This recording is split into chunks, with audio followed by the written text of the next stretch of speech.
او دینه دا واضح شو چې نه دي جایز د چا دپاره چې په ځان باندې زنانه حرامې کړي او یا واده. دویمه مسله هغه ده که چا دا کار وکړو یعنې قسم یې وخوړو چې په ما باندې زنانه حرام وي، نو دې به کوي څه؟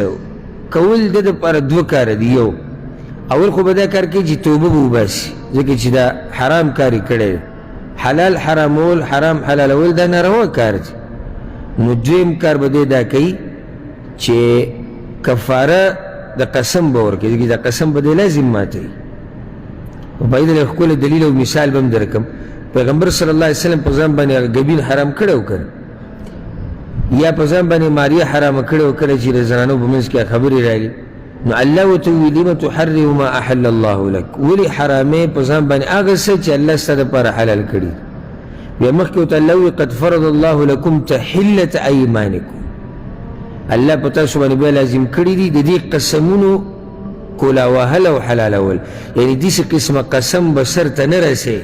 ولې به سر ته نه رسې؟ ځکه چې دا کار ناروا دی، زیاتې دي کړی.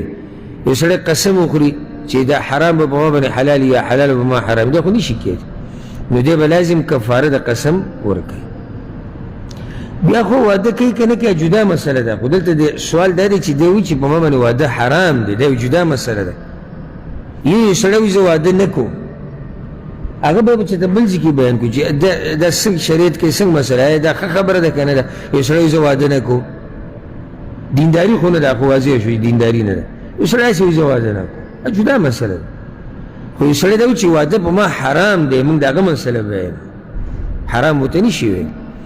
باقي د واده حکم چې دی د نکاح دا د انسان په طاقت پورې یعنی تعلق ساتي د هغې سره او څومره چې د ضرورت یې ورته. لکه کله نه کله واده واجب وي، کله په تا باندې لازم وي چې ته به نکاح کوې او واده کوې، چې کله د سړي طاقت وي بدني او مالی او د فتنې نه یریږي او د شهوت د غالبه کېدو نه، داسې ټیم کې په ده باندې نکاح واجب ده.